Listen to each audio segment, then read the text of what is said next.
નમસ્કાર શિક્ષક મિત્રો, આજે આપણે પીડીએસ પ્લસ ગુજરાત જે એપ્લિકેશન છે જેમાં આપણે આપણા શાળાના વિદ્યાર્થીઓના કેવાયસી કરવાના છે એના વિશે થોડી સમજણ કેળવીએ. સર્વપ્રથમ આપણે પીડીએસ પ્લસ ગુજરાત જે એપ્લિકેશન છે એ પ્લે સ્ટોરમાં જઈને ડાઉનલોડ કરવાની છે. ત્યારબાદ તમે સ્ક્રીન પર જોઈ શકો છો પીડીએસ પ્લસ ગુજરાત એપ્લિકેશન છે જેમાં ગુજરાતનો નકશો દોર્યો છે અને બરોબર સેન્ટરમાં પીડીએસ પ્લસ એવું લખેલું છે. એના પર આપણે ક્લિક કરીશું.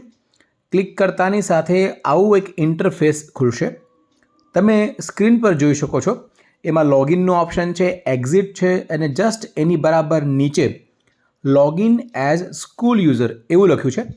એના પર આપણે ક્લિક કરીશું. એના પર ક્લિક કરતાની સાથે જ આપણે સ્કૂલ આઈડી એમાં આપણે આપણી જે શાળાનો યુડાઇસ કોડ છે એ આપણે એન્ટર કરવાનો છે. જેમ કે અમારી શાળાનો યુડાઇસ કોડ છે 24-13-100-18-06. પછી એ જે મારો મોબાઈલ નંબર છે રજિસ્ટર થયેલો એ હું એન્ટર કરીશ 7567031333. બરાબર.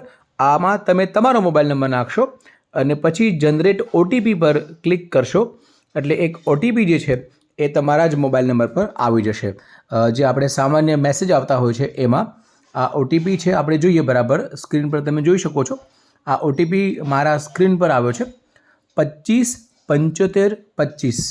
એ ઓટીપી છે એ આપણે આમાં એન્ટર કરીશું 2575 અને 25. આ ઓટીપી જેવો એમાં એન્ટર કરીશું એ વેરિફિકેશન થશે.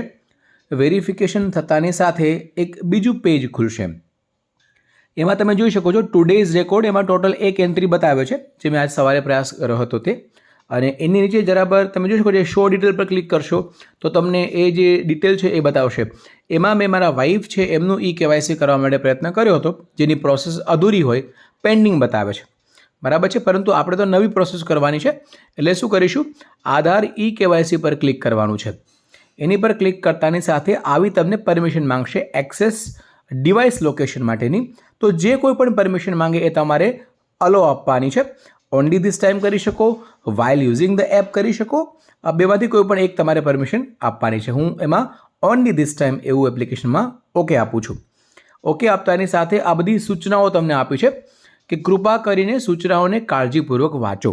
તમારે એમાં કેવી રીતે પ્રોસેસ કરવાની છે, આ એપ કેવી રીતે કામ કરશે વગેરે વગેરે બાબતોની એમાં ડિટેલમાં ચર્ચા કરેલી છે.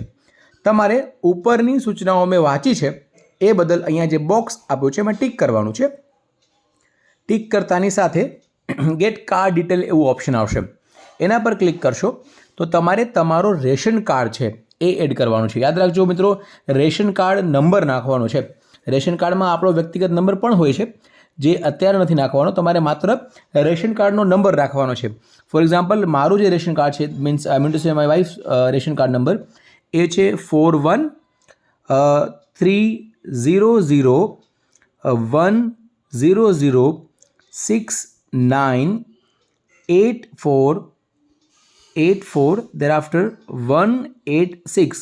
આ એન્ટર કરતાની સાથે તમે જોઈ શકો છો 15 આંકડા છે, 15 શબ્દો છે. એ એન્ટર કરશો એટલે ગેટ માય અથવા તો ગેટ કાર્ડ મેમ્બર એના પર ક્લિક કરવાના. એટલે આ જે રેશન કાર્ડ છે એમાં જેટલા સભ્યો છે એની વિગતો પણ ખુલશે. અને અહીંયા તમે જોઈ શકો છો કે મેં મારા વાઈફ માટેનું લોગિન કર્યું છે એટલે એનું બતાવે છે અહીંયા આધાર કેવાયસી માટે સભ્ય પસંદ કરો. બરાબર છે. અને તમે એમાં ગેટ કાર્ડ મેમ્બર પર ક્લિક કરશો તો બીજા સભ્યો પણ બતાવશે, પરંતુ અહીંયા નામ સામે જ છે એટલે હું એને ટીક કરું છું. ટીક કરતાની સાથે જ do Aadhaar KYC in this member એવું ઓપ્શન છે એના પર ક્લિક કરવાનું છે. એ ક્લિક કરતાની સાથે જ તમે જોઈ શકો છો કે કેમેરાનું ઓપ્શન આપણી સામે થોડી જ વારમાં ખુલશે.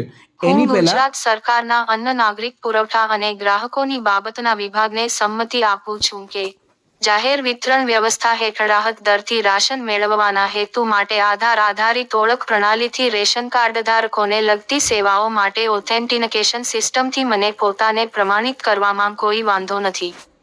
મારી જાણમાંગ છે કે મારા દ્વારા પ્રદાન કરાયેલ બાયોમેટ્રિક નો ઉપયોગ આધાર ઓથેન્ટિકેશન સિસ્ટમ દ્વારા ફક્ત મારી ઓળખને પ્રમાણિત કરવામાં વપરાશે અને અન્ય હેતુ માટે તેનો ઉપયોગ કરવામાં આવશે નહીં.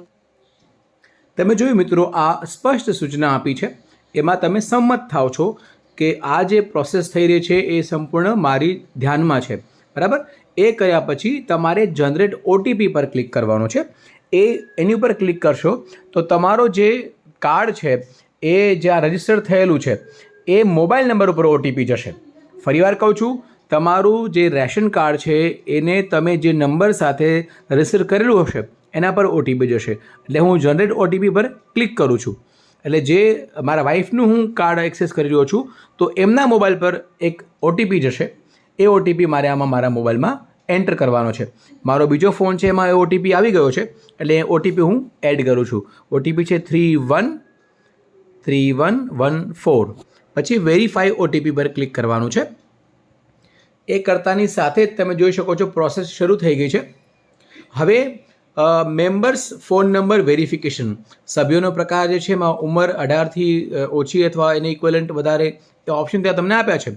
ફરી પાછું તમારે વાલી અથવા પોતાનો મોબાઈલ નંબર એ એન્ટર કરવાનો છે.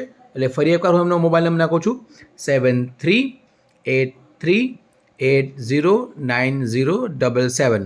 એ એન્ટર કરતાની સાથે ઓપ્શન છે સેલ્ફ અને ગાર્ડિયન બંને. તો આ સેલ્ફ માટે છે તો હું સેલ્ફ માટે એ ક્લિક કરું છું. ફરી એકવાર જનરેટ ઓટીપી પર ક્લિક થશે. ક્લિક કરતાની સાથે ફરી એકવાર એ જ નંબર પર ઓટીપી જશે કેમ કે સેલ્ફ માટે મેં કર્યું છે એટલે બીજો ઓટીપી એ નંબર પર જશે. એ ઓટીપી પણ એમાં આપણે એન્ટર કરીશું. ઓટીપી આવી ગયો છે.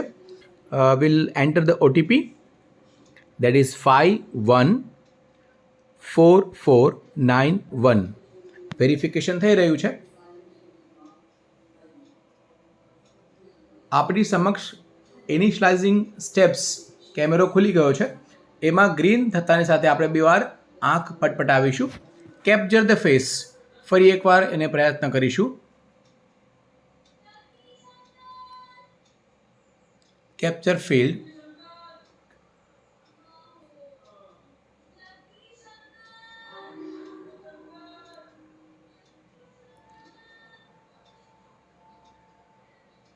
ટેકનિકલ એરર હોય કદાચ, આવું બની શકે છે. તમારે સ્પષ્ટ એવા લાઇટવાળા વિસ્તારમાં આવવું. Too many attempts please try again later, એવી એરર આમાં આવી ચૂકી છે. પરંતુ જ્યારે તમે આ પ્રકારની અટેમ્પ્ટ કરતા હોય ત્યારે તમારે સ્પષ્ટ જગ્યામાં જ્યાં સંપૂર્ણપણે તમારો ચહેરો ક્લિયર થઈ શકે એવી જગ્યાએ આવી અને કેમેરા સામે ઊભું રહેવાનું છે.